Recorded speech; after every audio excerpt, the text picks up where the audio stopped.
Bom dia, Manaus, bom dia, Amazonas, sejam bem-vindos à nossa terça-feira de Câmera 13, programa da nossa gente. Já deu para você ver aí, hein, gente? Daqui a pouco a gente já começa o bate-papo com o Dr. Sidney Chalub para falar do nosso estômago, do aparelho digestivo, das doenças que atacam esse aparelho e como que a gente pode, no dia a dia, através da alimentação, de uma vida mais saudável, evitar esse tipo de problema. Deixa eu já dar aqui o bom dia para o meu queridíssimo amigo, parceiro de toda terça-feira, Dr. Sidney. Então, Dr. Sidney, dá para a gente evitar algumas doenças como essas ou não? Muitas das doenças são evitáveis porque 30% dos cânceres do trato gastrointestinal está relacionado com a dieta. Então, se você tiver uma dieta saudável desde jovem, certamente você vai prevenir muitas doenças, dentre elas o câncer. Olha, a gente vai colocar na tela da Band aí o aparelho digestivo, o estômago, só para a gente já começar a falar aí, doutor Sidney, as pessoas já mandarem suas perguntas através das redes sociais do nosso programa, como que a gente pode combater, por exemplo, o H. pylori, doutor Sidney? O que é esse H. pylori? O H. pylori é uma bactéria muito comum no trato gastrointestinal. 30% da população mundial tem essa bactéria e ela fica no estômago, ela cria um ambiente para sobreviver e o estômago é ácido e ela faz uma carapaça nessa parte ácida do estômago e ela desenvolve câncer de estômago. Por isso que deve ser tratada e a gente faz o exame de rotina através de endoscopia, exames de sopro e a gente observa áreas de pequenas ulcerações e isso são sítios que vai ao longo do tempo causando processos inflamatórios, porque o H. pylori ele faz uma inflamação, essa inflamação leva a uma série de alterações celulares e culmina com o câncer, que a gente tem como tratar, como prevenir, e hoje nós podemos dizer que a maioria dos cânceres do trato gastrointestinais, eles são prevenidos com a qualidade de vida, com o hábito, com a dieta e evitar obesidade.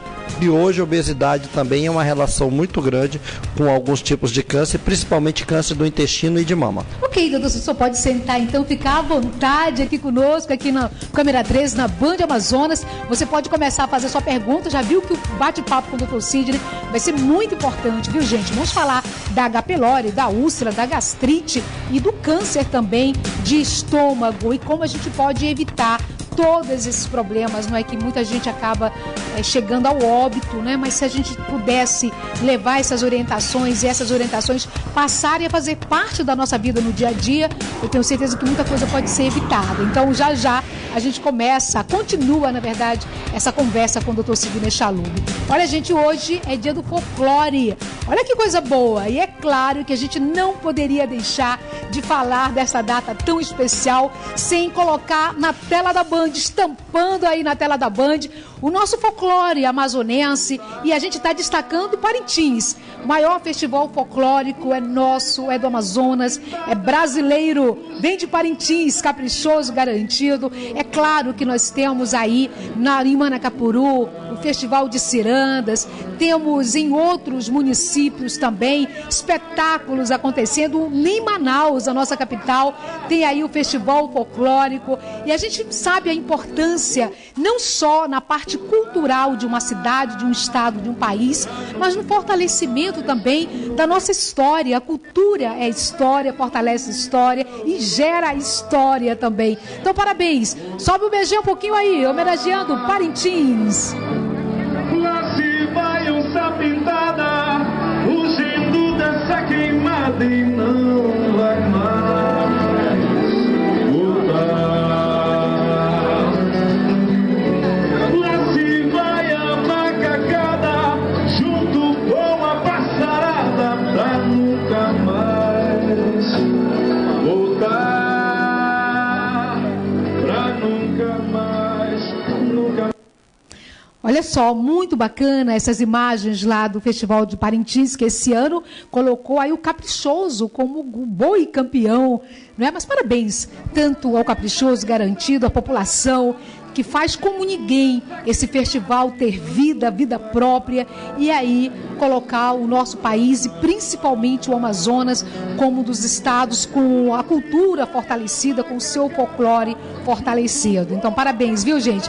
Olha, deixa eu colocar agora para você uma matéria que vai falar sobre o trabalho da saúde também no interior do Amazonas, com a possibilidade agora, inclusive, de tomógrafos em vários municípios do Amazonas. É um avanço, né, doutor Sidney? É um avanço, porque esses dias as pessoas estavam falando sobre a questão da tomografia, da ressonância. Esse é um exame importante, a tomografia, doutor Sidney? A tomografia é um exame muito importante porque ela consegue ver detalhes e ela tem uma vantagem, que o médico que vai dar o laudo, ele não precisa estar no local. Nós podemos fazer hoje tudo pela telemedicina. Aqui de Manaus a gente avalia os laudos e dá o resultado para essa nossa população. Isso é um grande avanço para o interior. E não só a tomografia como a mamografia vão ser exames que vão fazer prevenção e diagnóstico de doenças mais precocemente possível. Agora, o Hospital Francisca Mendes já tem uma máquina de hemodinâmica, a segunda está vindo aí. Quando não se fazia a tomografia, como que se fazia a busca para saber se aquela pessoa tinha ou não um determinado problema? A ultrassonografia era o exame que nós tínhamos, mas a ultrassonografia ela serve como uma triagem e às vezes ela tem muita interferência, principalmente se o paciente tiver gases na barriga, tiver com o abdômen distendido, a gente fica muito limitado em relação a isso. Então a tomografia, os exames de imagem, quem sabe no futuro coisas mais detalhadas como a ressonância magnética e esses exames de hemodinâmica, como você está falando aí, o aparelho de hemodinâmica, ele não só serve para doenças cardíacas, mas serve para fazer tratamento de aneurisma cerebral, serve para fazer tratamento de tumores do fígado. Então, a gente tem uma gama muito grande de terapêutica, minimamente invasivo, e o Amazonas está de parabéns por estar cada vez mais galgando o seu lugar dentro da tecnologia mundial. Ok, então vamos ver um pouco dessa tecnologia aqui na tela da Band. Vamos lá. O anúncio foi feito pelo governador Davi Almeida durante a inauguração da segunda máquina de hemodinâmica do Hospital Universitário Francisca Mendes, localizado na zona norte da cidade. O novo equipamento custou aproximadamente 2 milhões e foi adquirido com recursos do Fundo de Promoção Social. O investimento total em aparelhos, máquinas e materiais especiais para exames, procedimentos e cirurgias faz parte do Plano Emergencial de Saúde implantado no estado no mês de maio. Não tinha nenhum funcionando, nós colocamos a primeira para funcionar, já estamos entregando a segunda e eu tenho uma notícia boa para a população do Amazonas. Nós vamos aderir uma ata de registro de preço. Aqui mesmo nesse hospital já tem uma sala preparada e nós queremos até o final da minha gestão entregar o terceiro aparelho de hemodinâmica. Aí sim, esses procedimentos todos de cateterismo, angioplastia e todos os procedimentos que essa máquina faz, eles serão zerados e daqui para frente nós não teremos mais acúmulo de fila de pacientes de amazonenses que precisam desses atendimentos. Os procedimentos e exames hemodinâmicos no período de maio a julho alcançaram mais de 100 cateterismos e cerca de 70 angioplastias.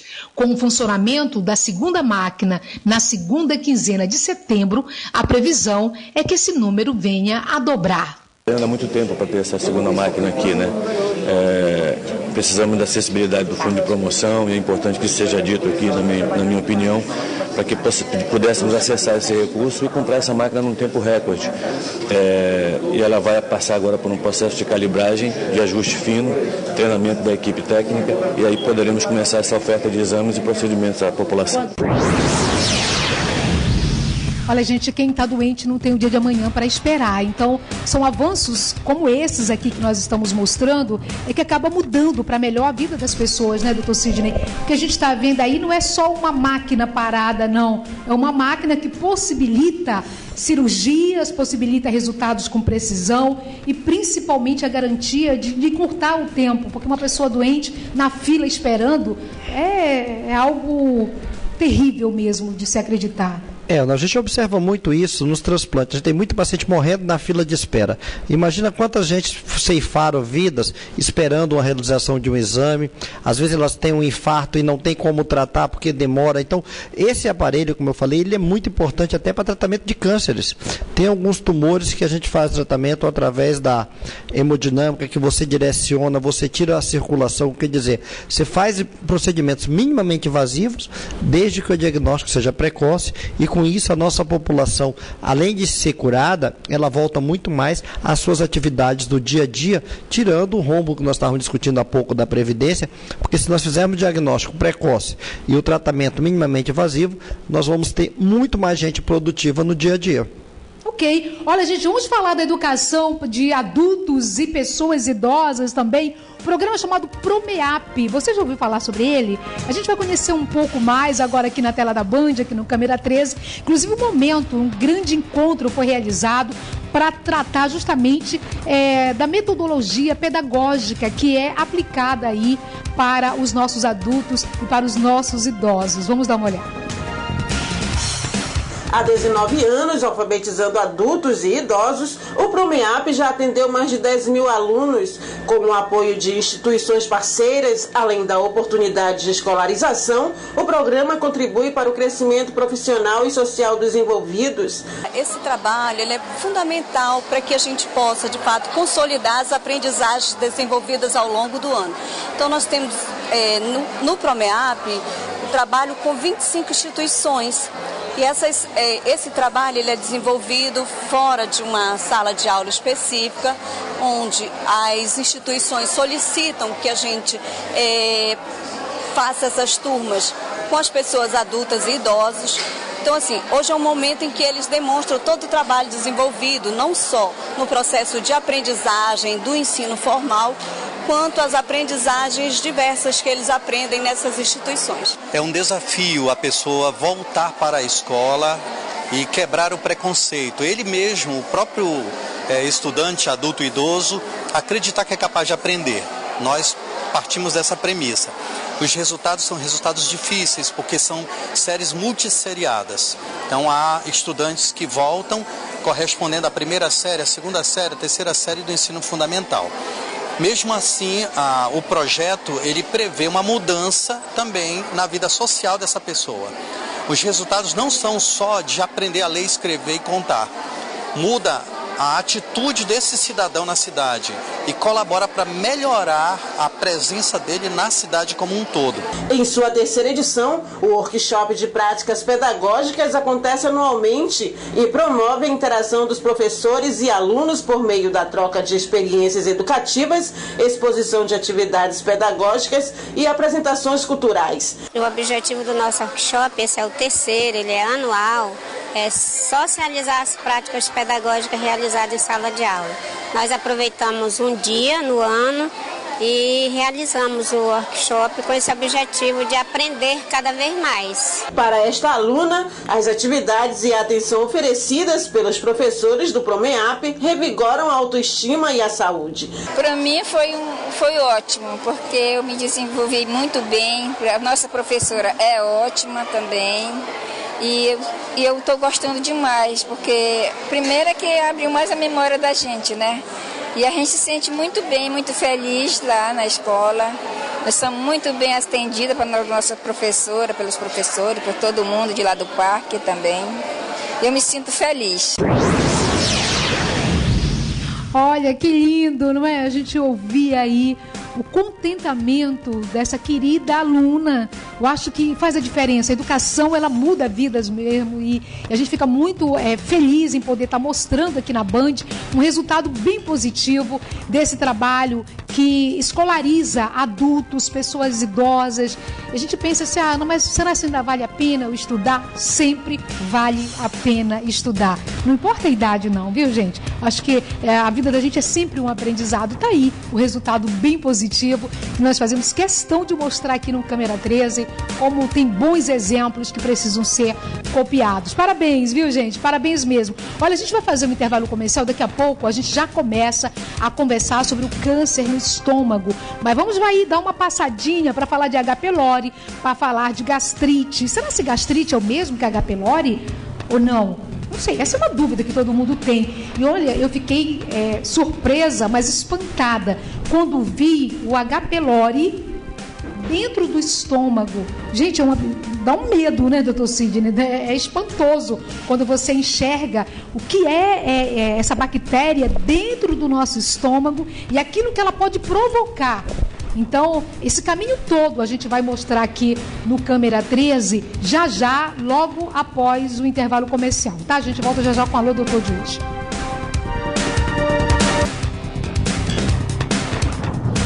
Já estamos de volta e olha, gente, a gente vai direto para o nosso Alô Doutor dessa terça-feira.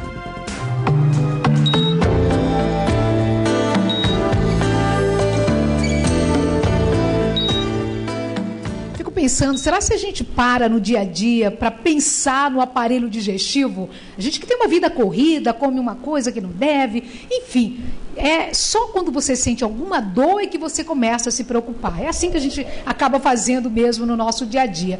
Vou colocar uma imagem para você, uma imagem que até me assustou muito quando eu vi essa bactéria chamada H. pylori, eu estava dizendo pylori, mas é pylori, doutor Sidney me disse que a palavra certa é pylori, e é justamente algo que está lá dentro, que pode estar dentro do seu estômago. É isso, doutor Sidney? Essa imagem é assustadora, não? Essa imagem assustadora e essa bactéria, chamada Helicobacter pylori, ela produz um ambiente. Esse ambiente, ela produz uma substância chamada urease. E essa urease, ela interfere com o pH do estômago. Então, ela vai fazendo um processo inflamatório e isso vai levar a cada vez mais uma reação de produção de células e isso é um dos fatores que pode levar a câncer de estômago. Mas o Helicobacter pylori não é só relacionado com câncer de estômago, ele também se relaciona com úlcera de duodeno principalmente, e hoje tem vários trabalhos mostrando, inclusive nós fizemos um trabalho pioneiro lá no SECOM,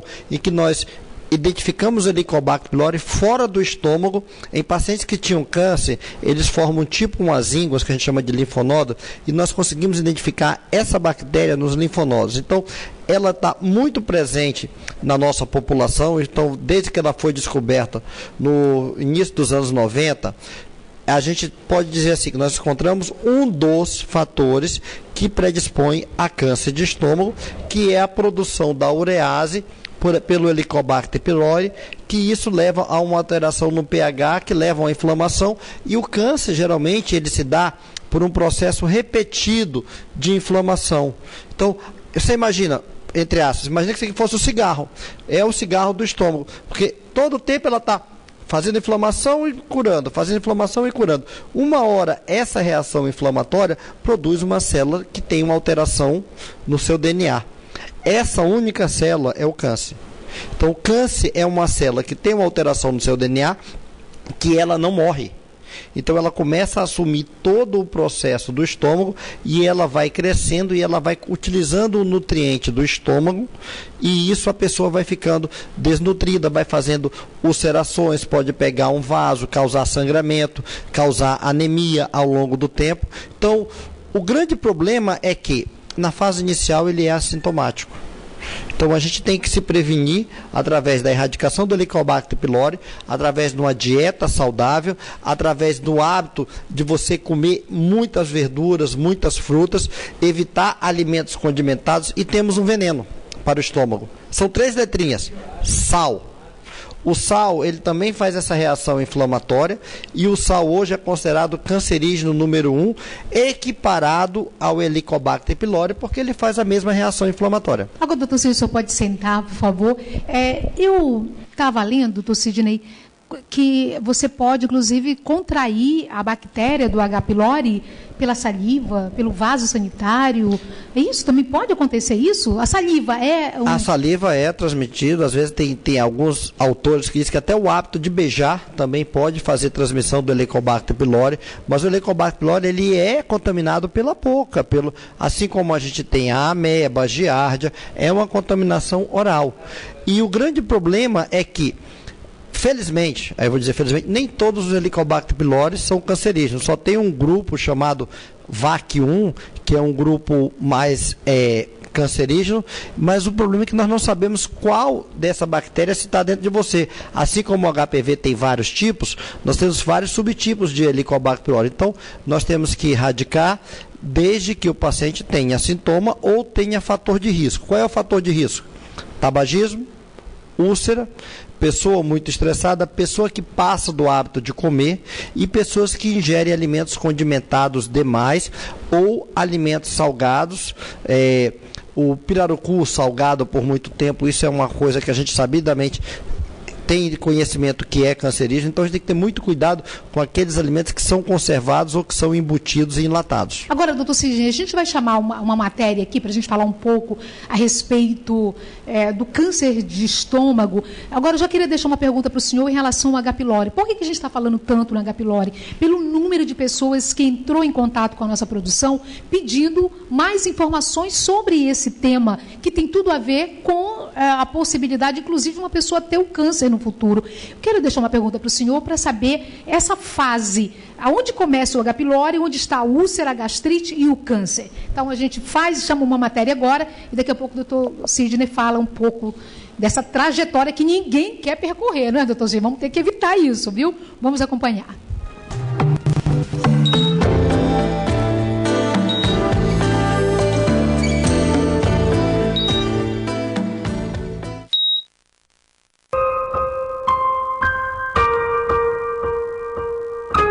Também conhecido como câncer gástrico, os tumores do estômago aparecem em terceiro lugar na incidência entre homens e em quinto entre as mulheres. De acordo com o Instituto Nacional de Câncer, são diagnosticados mais de 20 mil novos casos de câncer gástrico por ano. A infecção pela bactéria H. pylori, o consumo de alimentos em conserva ou conservados em sal e a má conservação de alimentos têm sido apontados por muitos especialistas como uma das causas mais prováveis de câncer de estômago. O câncer de estômago se apresenta geralmente em 3 tipos distintos: adenocarcinoma, correspondente a 95% dos casos, o linfoma, 3% dos casos, e o leiomiosarcoma, 2% dos casos.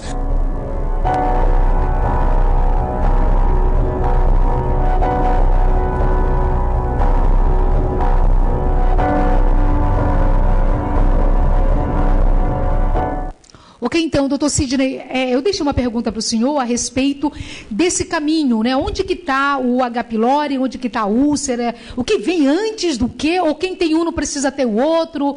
Dá para explicar para a gente? Deixa eu tirar um mito. Essa função. Úlcera benigna não vira câncer. A úlcera benigna, geralmente, ela se dá por um problema ou de hiperacidez ou diminuição dos fatores de defesa do estômago, que o Helicobacter pylori pode entrar nessa diminuição das defesas do estômago.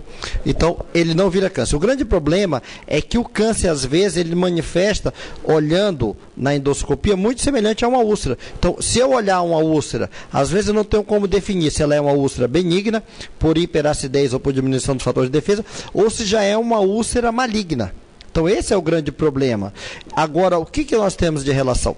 O Helicobacter, ele causa uma alteração tão importante que eu vou falar sobre os linfomas. Existe um tipo de linfoma no estômago, chamado linfoma malte, que hoje a gente faz o tratamento na fase inicial só erradicando o Helicobacter pylori. De tão íntima relação que existe entre o linfoma malte e o Helicobacter pylori. Então, não precisa fazer quimioterapia e não precisa fazer cirurgia. O linfoma malte de baixo grau, ele está relacionado com a Helicobacter pylori. Erradicou o Helicobacter pylori, você está erradicando esse tipo de câncer. A gastrite, existe um tipo de alteração na gastrite, que a gastrite é uma inflamação. E essa inflamação, ela vai diminuindo a mucosa do estômago. Então, essa quantidade de diminuição a gente chama de atrofia da mucosa, gastrite atrófica. Essa mucosa diminuindo, ela leva à formação de câncer. Então, se você me perguntar, quem tem maior chance de desenvolver câncer? Uma úlcera ou uma gastrite? Resposta, a gastrite.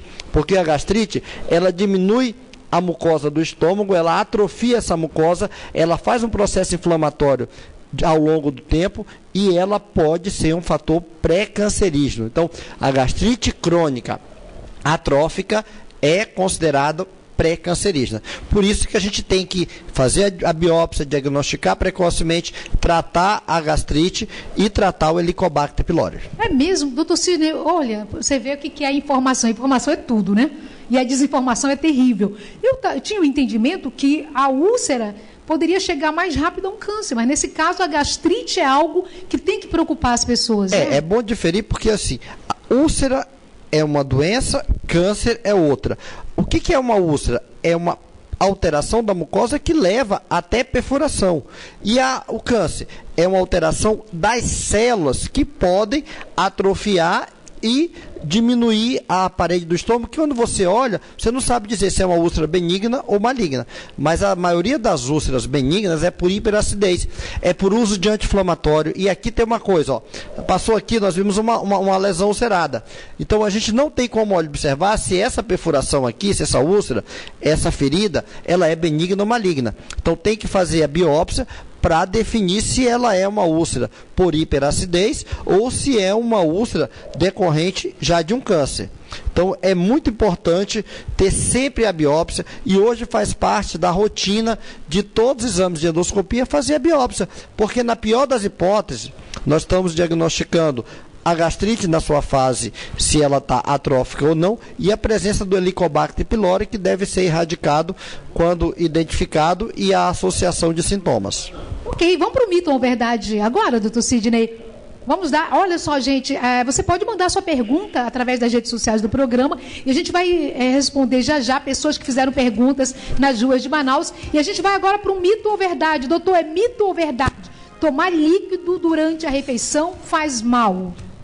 Não é uma coisa recomendada pela nutrição, porque o estômago ele tem que trabalhar com hiperacidez. Na verdade, a digestão começa na boca. Se você coloca bastante líquido, primeiro que você vai ter um estufamento gástrico, vamos dizer, você tem uma distensão gástrica maior e isso interfere. Então, o ideal é ingerir líquido 30 minutos após a ingesta de alimento. E o que é pior, as pessoas às vezes, Conceição, elas ingerem líquido antes de comer. Você vai no restaurante agora meio-dia, 1h, você senta, aí diz, o que você quer para beber?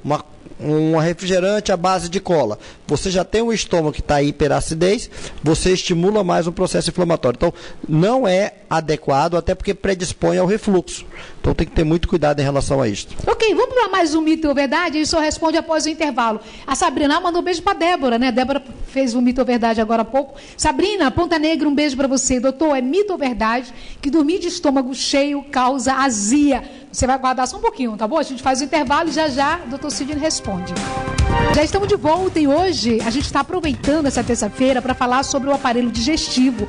Doenças desse aparelho que muitas vezes a gente tem no decorrer da vida e nem sabe como tratar. Ou melhor, como preveni-las. Eu acho que o mais importante é isso, fazer a prevenção. Vamos para o mito ou verdade? A gente deixou aqui a pergunta da Sabrina. Ela quer saber, doutor Sidney, se é mito ou verdade dormir de estômago cheio pode causar azia. A resposta é sim, porque você predispõe ao refluxo. No período noturno, nós temos um relaxamento dos esfíncteres e existe um esfíncter que separa o estômago do esôfago. Então, se você está com o estômago cheio, você tem um refluxo maior e isso pode dar muita azia, muita pirose no período noturno. Então, se recomenda você ingerir alimento 3 horas antes de dormir. Isso é o que se recomenda. Infelizmente, a maioria das pessoas faz errado, Conceição. Novamente, sai à noite, vai para a balada, na hora de ir para casa, passa no lanche, come um sandubão desse daí e vai dormir. Aí acorda no dia seguinte com todo esse sintoma de azia, como você falou. Eu conheço tanta gente que come um X-tudo. Com ketchup e mostarda, tudo que tem direito. É tudo mais que tem pedir direito, né, gente? A gente está falando com muita gente daqui, né, nós, da nossa produção, você em casa também, muitas vezes a gente faz isso, né, mas aí não pode, viu? Olha, a Rose, da Nova Cidade, está perguntando, doutor Sidney, se é mito ou verdade, ingerir comida muito quente pode causar problemas no estômago? Não, o problema do alimento muito quente é para o esôfago, porque ele dá o primeiro contato com a língua e com o esôfago. Então, por isso talvez seja um dos fatores que tem muito câncer de esôfago no Rio Grande do Sul, pelo hábito deles ingerir chimarrão extremamente quente, e a incidência de câncer de esôfago nessa região é maior. Não para o estômago, mas para o esôfago, isso é verdade. Agora, quente demais não, e gelado demais também não, doutor Sidney? Também não, porque ele faz espasmo. Você já tomou uma água muito gelada? Então o esôfago faz o espasmo, você dá um entalo e às vezes até o seio frontal, que nós temos, que são áreas que nós temos nos ossos cheia de ar, ele dá uma extrema dor. Então tem que ser líquido mais ou menos ameno, não tão gelado, nem tão quente. Agora, doutor Sidney, o senhor falava agora há pouco a respeito dos fatores de risco para pessoas que têm o H. pylori. E eu queria lhe fazer a pergunta sobre a predisposição. Tem alguma coisa que relacione a doença, o H. pylori, ou qualquer uma dessas doenças que o senhor já citou, do aparelho digestivo, em relação a homem ou mulher, ou não? Não, a incidência é muito semelhante. O que nós observamos, talvez, que tem na literatura, é pessoas do grupo sanguíneo A têm uma predisposição maior, mas essa história de dizer assim, o câncer gástrico, ele tem um fator genético muito arraigado, isso não é tão intenso. A gente vê isso com a população de japoneses, que está muito relacionado com o alimento. Os japoneses que moram no Japão, quando eles migram para outra parte do mundo, a incidência de câncer dele é igual à da população local, mostrando que a relação está muito direta com alimentos e principalmente no Japão eles usam muito um conservante, uma coisa para manter o alimento, realmente alimentos muito cru, com muita quantidade de sal. Então, talvez isso seja o fator que mais predispõe a câncer de estômago na população japonesa. Ok, a gente vai às ruas agora, vamos tirar dúvidas aí da nossa população. Vamos lá. Doutor, na alimentação, qual é o maior vilão do estômago? Boa pergunta. Eu vou responder: sal. Sal é o maior vilão isolado. Estou falando como fator isolado. Mas o grande vilão é uma alimentação ao longo do tempo com alimentos condimentados, com alimentos que assim, coisas muito gordurosas, e deixar de trocar a verdura por alimentos mais conservados, o fast food da vida. Agora, doutor Sidney, as pessoas que têm pressão arterial baixa e que acabam precisando comer um pouco mais de sal, nesse caso, o que faz? Mas você pode utilizar de forma não colocar o sal direto na comida e não deixar aquele alimento salgado. O grande problema é o sal como conservante de alimento. Então, o problema é aquela conservação. Se você deixa uma carne na salmoura, um peixe na salmoura, por muito tempo, você observa que ele muda a característica até da cor. E isso você imagina quando você ingere esse alimento, tiver contato com a mucosa do estômago, e isso eu estou falando de forma repetida. Não é você comer uma coisa esporádica, é uma coisa rotineira. Agora, doutor Sidney, a gente está hoje no mundo mais moderno, energia elétrica, mas se a gente for olhar um pouquinho, umas décadas atrás, as pessoas não tinham geladeira, porque não tinha energia elétrica. Então, água gelada pode. Para conservar alimentos não tinha geladeira, tinha que conservar com sal, salgar alimentos. A gente tem algum retrato da população de décadas um pouco mais atrás que fazia esse tipo de alimentação diária? Eu vou te falar uma coisa. O câncer de estômago, teoricamente, no mundo, ele tem diminuído, exceto agora com o advento do Helicobacter pylori, a incidência de câncer de estômago tem diminuído. E tem aumentado o câncer de intestino. Por quê? Porque as pessoas cada vez mais estão comendo alimentos industrializados, estão deixando de comer verdura, estão deixando de comer mais fibras para comer alimentos gordurosos. Então, o que tem que ser observado ao longo do mundo, os países desenvolvidos, Estados Unidos, Grã-Bretanha, Europa como um todo, tem aumentado o câncer de colo intestinal e reto, e tem diminuído o câncer de estômago. Já na África, por exemplo, é um país extremamente que come bastante vegetal, bastante fibra, o índice de câncer de colo é baixo e o de câncer gástrico é mais alto. Então, teoricamente, tem essa relação de países mais ricos com mais pobres. Ok, vamos para mais uma pergunta. Doutor, eu quero saber se existe mais de um tipo de câncer de estômago. Eu quero saber também se eles têm cura. Todo câncer de estômago tem cura, dependendo da fase que se encontra. Eu falei assim, nós temos 3 tipos de câncer de estômago. Nós temos o adenocarcinoma, que é o mais comum, está mais de 90%. Nós temos o linfoma, e o que foi falado na entrevista, chamado de leiomioma, hoje a gente conhece como giste, que é como se fosse um mioma do estômago que maligniza. Então, o tratamento ele pode ser cirúrgico, com quimioterapia ou radioterapia, dependendo da fase, e quanto mais precoce o tratamento, a gente às vezes faz só por endoscopia. Existe a endoscopia terapêutica, Conceição. Você pega uma lesão inicial, você injeta uma substância por trás e tira só um chafe daquilo ali. Então, quanto mais precoce o diagnóstico, maior a chance de cura. Ok, vamos para mais uma pergunta. Doutor, é mito ou verdade? A pimenta faz mal para o estômago? É mito. Eu vou te dizer por que é mito. Porque a pimenta, na verdade, ela faz uma reação de irritação e ela não consegue chegar no estômago. Ela agride mais as papilas, a língua, o esôfago, assim como o alimento quente. A pimenta não tem nenhuma relação com doenças de estômago. Isso é puro mito. Mais uma pergunta, vamos lá. Doutor, é mito ou verdade que quando a pessoa fica muito tempo sem comer, a parede do estômago cola? É mito. O que acontece quando você passa muito tempo sem comer? Vamos aqui, nós estamos agora 13h. Você está acostumado a alimentar. Nesse determinado horário, o organismo é sábio, ele começa a produzir a secreção ácida. Então, aquilo que você sente é a hiperacidez que o estômago faz para receber o alimento. Então, na verdade, o estômago ele está vazio, mas ele está com a acidez aumentada. Então dá essa sensação de fome, essa sensação de queimação, porque se não tiver alimento, ele começa a digerir a parede do estômago por conta da falta do alimento. Então, recomendação, comer de 3 em 3 horas para que você tenha a fisiologia do organismo toda bem passo a passo. Doutor Cid, muito obrigada, acho que foi muito bacana, né, essa conversa, até porque deu para a gente ver aí no que o senhor nos colocou, que essa doença diagnosticada precocemente, ela tem tratamento, ela tem cura, a alimentação ajuda muito. Eu acho que isso também é fundamental, né? Que a gente possa passar isso. Dá para tratar, dá para curar, graças a Deus, acho que isso ajuda muito para quem está passando por esse momento. É fundamental e buscar, né? Buscar fazer de forma rotineira, assim como a mulher faz exame preventivo de mama, faz exame preventivo de colo de útero, e a partir dos 50 anos os homens, as mulheres têm que buscar também esse tratamento. É assim que é feito no Japão, que tem resultados maravilhosos em relação à cura. Ok, na terça que vem a gente volta com mais um tema. Se Deus quiser. Tchau, gente, obrigada, fica com Deus. Amanhã, não esqueça, quarta-feira é o dia de combate à injustiça. A gente vai ter um programa bacana aqui para falar sobre isso. A gente se encontra amanhã. Tchau.